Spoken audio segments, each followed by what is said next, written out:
right, so we're back with the We Got Issues Hoodlum podcast. And listen, you gotta like, subscribe, and hit the like button. And follow us.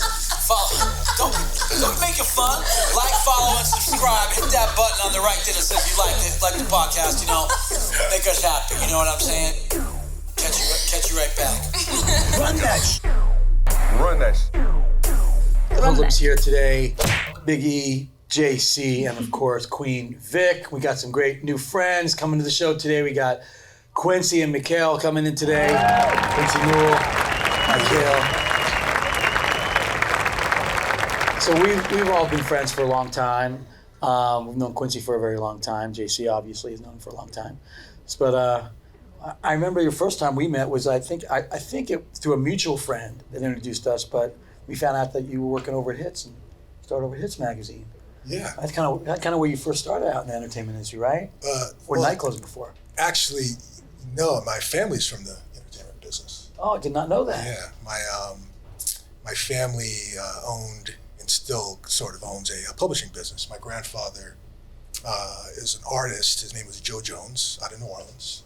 Wrote a song called "You Talk Too Much," which was really popular in the Louisiana, New Orleans market. Also, not the Run DMC. You talk too much. But also, discovered the Neville Brothers, the Dixie Cups. Oh wow! Okay. He was on Roulette Records. California. Yeah. His son was a song that he recorded. Of course. So that's kind of where I come from, and Morris Levy, Roulette Records. Morris right? Levy, exactly. We talked about that yesterday. Yeah, he was his mentor. Wow. And that's how we got in the publishing business. Wow. My legendary business right there. Because the history, the Morris Levy and the crew. Mentored my grandfather, and that's why he got into publishing. Yeah, where the money is. From being an artist, and smart. So I kind of cut my teeth working for our family business. Yeah. And then I got into club promoting.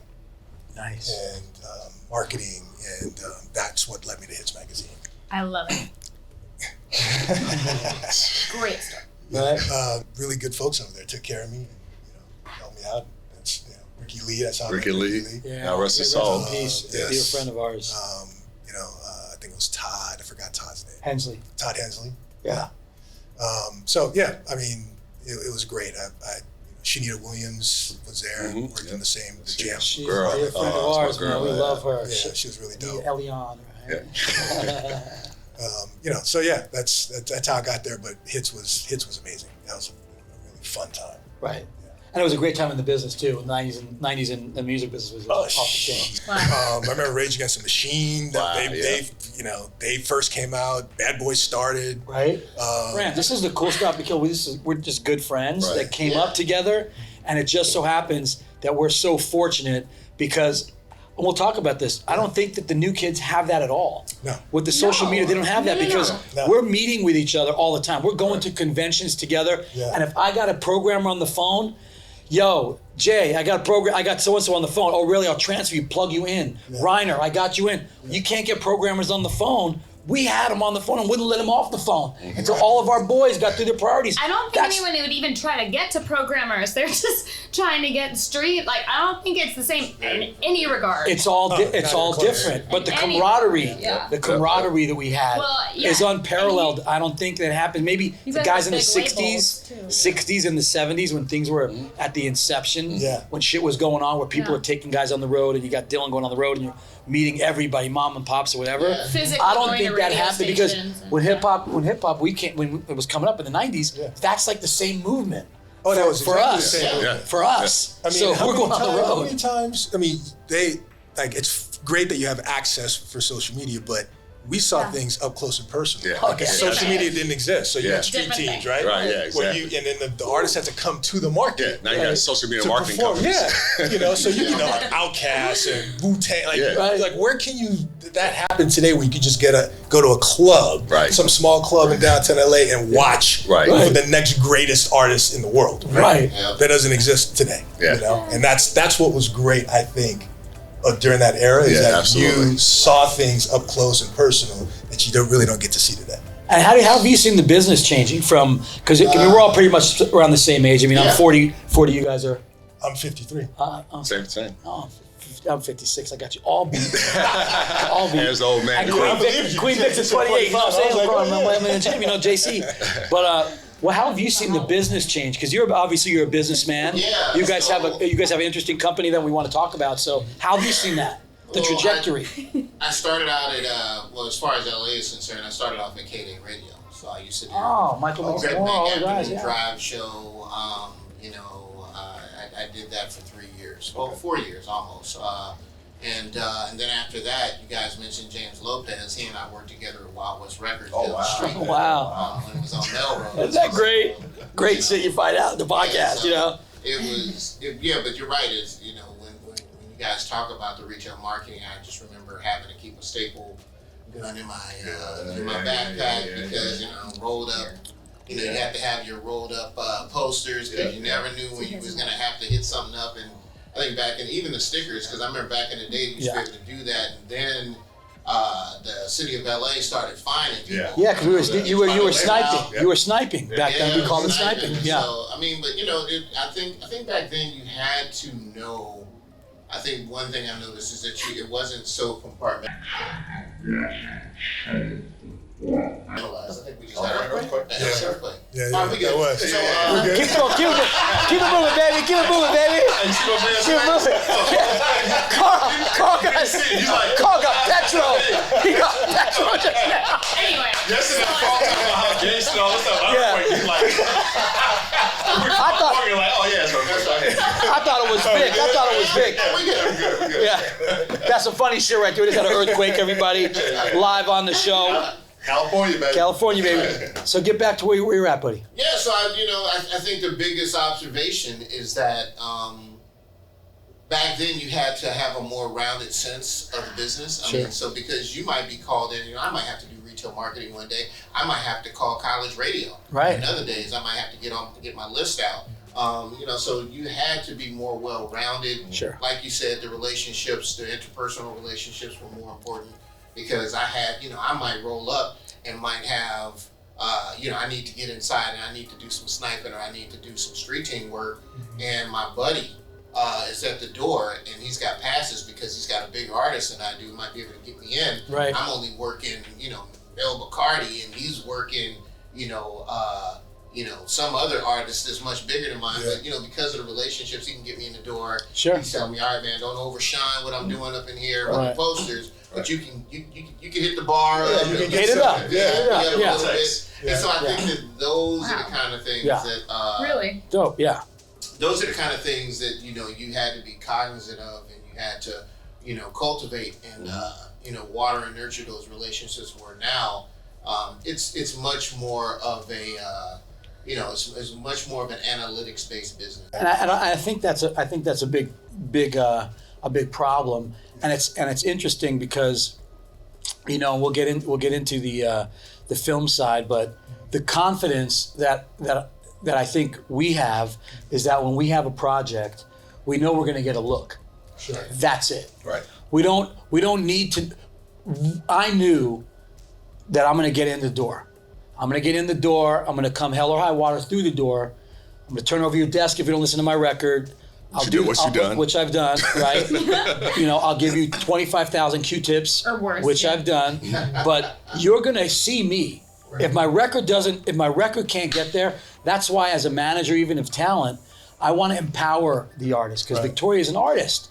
She's Cinderella. That's great. But she needs the platform. She's going to get the platform. Right. And she has to deliver. It's different when you're Cinderella and not Victoria. You know what I mean? I understand that. So Cinderella's got a fucking lot of fans. But even that audition, even those audition phases, she had to go against 1,000 girls to get that coveted role. I literally almost walked out because I'm like, this is going to be a waste of a day. There's 500 girls going out just for that role. So I was like, okay. And these days they don't see that, so they're all submitting everything online. You're not getting that interpersonal relationship. That's the thing I think that's different is that because back in that time, especially if you're a young cat, it was a lot of sharp elbows. Right? It was hard. But the difference is people did look out for each other and people groomed other people. They really helped. Random folks you might come across were like, they saw you trying to hustle and saw you trying to do things, and they're like, yo, here, I'm gonna put you on. I'm gonna do something for you. Right. That is not like that today. And that's horrible. You're a businessman. Talk about the business of it. I think from a business perspective, I think that you almost had to be that way. I mean, now I don't really have to interact. I mean, if I'm working in space, I don't see you. I don't really know you. I know you by your handle. Right. I know you by email. I know you by text. But if I see Quincy in the street and I said I was going to do X, Y, and Z, I know I'm going to see him at the serving spoon. There's accountability. I'm going to run into him at the barber You shop. better do it. At the Good Life, wherever it is, right? That's very But it was actually cool to be so close though, because just mentioned the Booyah Tribe. I remember like at the club, they rolled through. That was a thing. Statement. It was a statement. They were like, holy shit. Oh, great. 500-pound dudes coming through. You knew. I don't know if it wasn't nervous. It was just like, you just felt the seriousness of it all. It's like 40 Shugs walking in. Yeah. That Shug would be small in that. Yeah, small. There's like 40 of those guys that size, 400 pounds coming in. Just Tonga. rolling through. Oh my God. That's wild. That Water the Bush was a spot. And those were the clubs back in the day. We talk about with all of our guests, like if you were in the 90s, you saw shit you're never going to see again. Never. Never. No. And it was so cool though to be a part of it. We lost some friends. We lost some artists. We lost some artists like Pac and Biggie, and we lost artists, that we got to see perform, which was also totally different than anything. Because I don't know that we'd remember. Well, very few artists have the magnitude other than on streams and socials that no one's interacting. So you got guys that are doing 200 million streams, but people have never seen them perform. People have never touched them. There's some people who thrive in a live environment, right? It's kind of like not fair because it's like I don't want to just stand in the room and do it. Like I can do that. Right. Most people can. Like most artists can. What they can't do though is perform live. Yeah, they got the music conferences. I mean, for executives and people like that kind of interaction, you had superstar. I remember, like I was telling my story regarding when I got in business, hanging out with Barry, and went to the Gavin convention, and you're seeing these people, you see videos and all that stuff, just walk around, everyone's interacting, the sweet parties, you got, all the artists. It's like that's definitely gone, and that was such a the Def Jam boat party with all the hookers. I mean, never gonna see that again. We're never gonna see. There's like, oh my God, someone going, who next? Who next? I'm like, what the fuck is going on? I don't remember that, man. I think I was in bullshit. You don't remember that. Bullshit. You don't remember that. All there. You would see like real people. Oh yeah. You walk in a room and there's somebody sitting right there on the couch. Oh yeah. If you saw them today, like that caliber of person today, you're like, oh shit. Oh my God, there's some of our buddies, our dear friends, well, they will not be named, but we were, when we had the budgets, wax that motherfucker right there, and then all of a sudden next week I'm like, motherfucker, you want me to call you motherfucker? I saw you waxing. What? Yo, E, don't fucking talk about the phone. Yo, I want fucking Erykah Badu in heavy fucking rotation. And you're like, yo, don't pull that shit. We saw some shit go down that was off the chain. Ridiculous. Oh, you have no idea. Ridiculous. Man, I remember before KJLH parking lot used to have security, but guys would just walk up in there and be like, "It's a problem." Oh yeah. Stands. Oh yeah. And then they put that little gate up, and they had the little standing out there. He's so petrol all day. Walk out and get in their cars because y'all gotta write a screenplay though. We're talking like the difference between now. I think I'm sure you see artists developing on social media, but they're developing after they have developed themselves enough to be comfortable to be on social media, right? In that era, you saw those artists at their rawest form. What's the difference? Like, what's the biggest difference you think from seeing that caliber of artists then to what you're seeing now? Like, what was the thing that made them different? I don't know different, but it's like what he said. Like, the example is a group, Cam and China, a producer I work with, has. and they haven't done one show yet.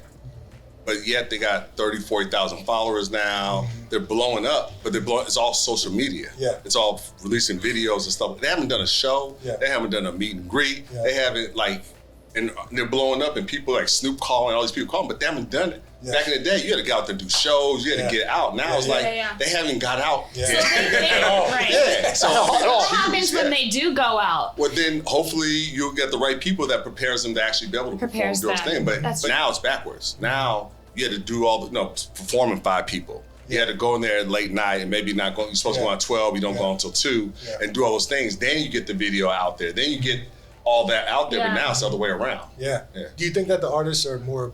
I don't say appreciative, but you pay, when you go through that kind of grind, you pay your dues and you respect your craft and art a little bit more. You know what you know. You know what you know. For them, this is them paying the dues. Oh man, I gotta do another video. Oh, we gotta get ready for they feel they're paying their dues because that's what they know. Paying their dues just looks differently than it did then. Yeah, exactly. Yeah. Now they feel those things like, I gotta tweet, I gotta do those are the dudes. Not getting in a band. That's a job in itself. Yeah. It seems okay, so talk about that as a new artist. Yeah. What do you mean? What's your struggle as an artist? What's your struggle as in? How do you do it? Do you send out a tweet every day? Do you send out a TikTok video? That's a whole other podcast. But I think there's a line between when I'm creating, I want to be just present. Sometimes the best moments are just to have a camera on and just let it run. Because those candid moments are not just the moments as when you're actually writing stuff too. Like most of the time you just go on the mic, you're like, I don't know what's gonna happen. Blah, blah, blah. And you're like, that's it, that's the one. Right? And then trying to post it on social media, you've got so many platforms and different But how transparent do you get?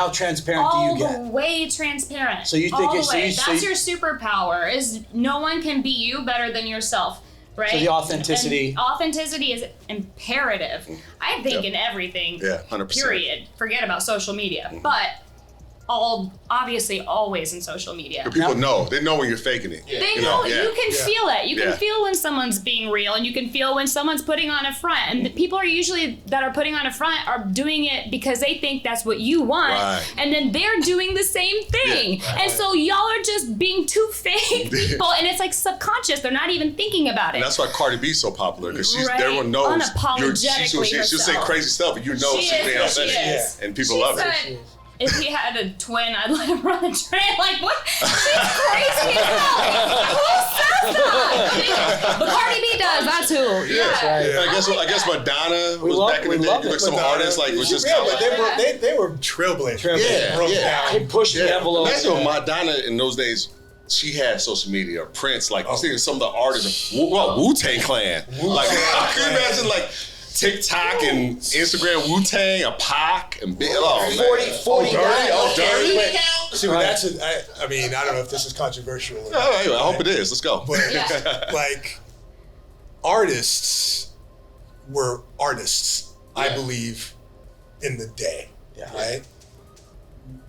They were a lot rawer, right? But they were also, I believe, a lot more, and not everybody, but a lot more committed and skilled. Right? Okay. Because I'm an MC person. Right. Yeah. Today, what I feel is the producers are the stars. The track, you don't even need anybody on it. Right? Everybody wants to be a singer, but no one wants to do the work. Right. That's what it is. And producers do the work because you can't just one day decide to be a producer. That's time consuming. Right. But everybody can sing a little bit, but that doesn't. You got to put in time. Right. You have to train. There's stamina involved. Yeah. You got to do your vocal exercises. That I trained for years. I was saying before I started training. Sure. I think singers are obviously different, because either you can sing or you can't. Yeah. On the MC side, because even in the 90s, there was some people couldn't sing. Speaking of Bad Boy, Total. I'm telling you right now, me and Ev were blown away vocally. Blown away. It was a running joke. Everyone talked about him. Total. The group Total. Bad Boy. Yeah, look them up. But they had a hit record. But how many totals did you have? Yeah, it wasn't a whole lot of totals. Yeah, exactly. It wasn't a whole lot. It was a few. Yeah, now But you're seeing a lot of artists were manufactured in the room, which is fine. Yeah. And I think that we've been fortunate as well watching those artists how great they were, and even to get their stories on film. Yeah. Which is something that you guys are doing. Oh, MTV's coming out with that right now. MTV was just coming up when we were first starting in the business. But right now you're seeing that these artists that we grew up with, whether it be Biggie and Pac and Eminem, we saw these movies straight out of Compton. These movies that are coming out that we're getting to relive those times, That's cool. which was so important. So important because the kids don't know. And that's for the first time. That's the first time they're seeing NWA or hearing those songs, because they're not really all over the radio, but sometimes you'll see them in a great movie. But you, Quince, I remember when watching your career, because we all keep in touch with each other, which is great. Michael, this is great stuff that we all keep in touch. So watching you make the transitions from publications into music, from street teens, from clubs, to running, Code Black, being the president of a major studio with Lionsgate, and now to go, I'm gonna go to law school. Wait, what? And become a lawyer, and I'm gonna own my own film fund company. This is some 40 minutes. This is some other stuff, right? This is some other stuff. Do we gotta take a break? No, let's stick on music, then second half we'll get into the film part. Yeah. Oh, perfect. So after hits, then before you got the film, music wise, what was the last track? thing? So I was at Hits till 90. So I was there like 89. I was there till like 95. Then I went to Rhino. Okay. From so you and Barry Vincent. That's right? where that's where me and Barry connected. He came in as a radio guy and then moved into A&R. So I was at Rhino. I ran the catalog group for Rhino. With Resnikov, the urban jazz, they put like on Blackish, right? Right. But you're hitting the urban shit. Exactly. Picture in the box. But that was actually one of the best companies I've ever worked with. Okay, yeah, very glad. Oh yeah. Was that Resnikov? Was Bruce Resnikov? No. It was Richard Foose. Richard Foose. Oh yeah. So Powerhouse. And they had a I guess some sort of partnership with Atlantic for a while to manage their catalog, and then Warner Music bought half of them and then bought the rest. Wow. But I was there until 99, where Joe Mahone helped me, because he came over to Rhino for a while, and he recruited me over to Blackground Records. And I was working for Paris Johnson. Right? Paris Johnson, Talk to P. Talk to P. But I can't. I did. He was out of Atlanta, right? Yeah, because Paris. He was my street guy before. That was before. Then he went to. I think we're gonna get him on. He was at Interscope, and then he was with Suge. Like he went over. So funny. We all worked with these guys in the streets. Yeah. Before he was at Blackground. Okay, gotcha. That's right. So I went over there, and that was Aaliyah's. So I mean, to make it clear, I didn't really work there because I got there literally like a month before everything went. God bless her soul. She passed. Yeah. And that, as tragic as it was the catalyst for my transition, because I left Rhino to go work there. Right.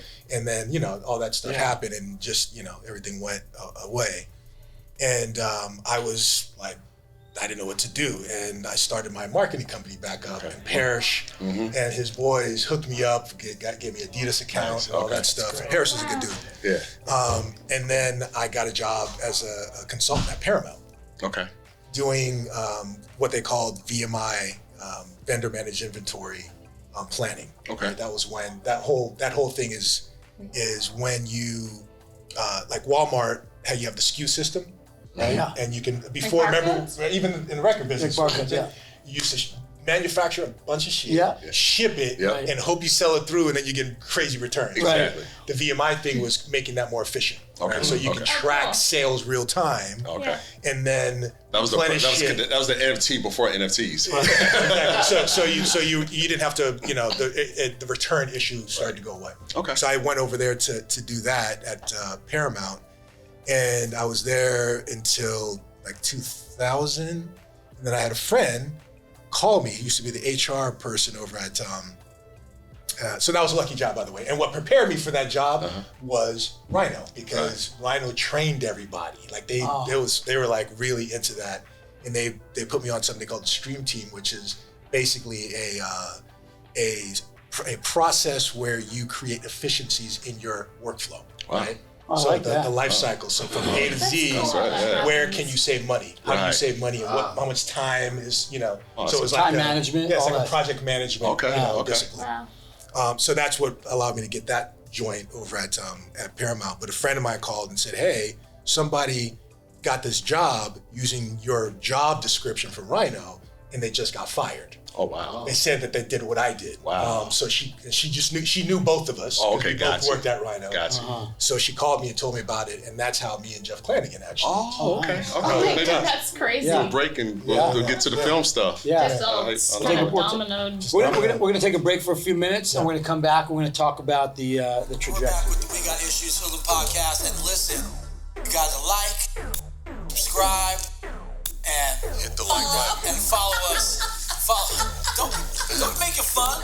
Like, follow, and subscribe. Hit that button on the right there that says you like the podcast, you know.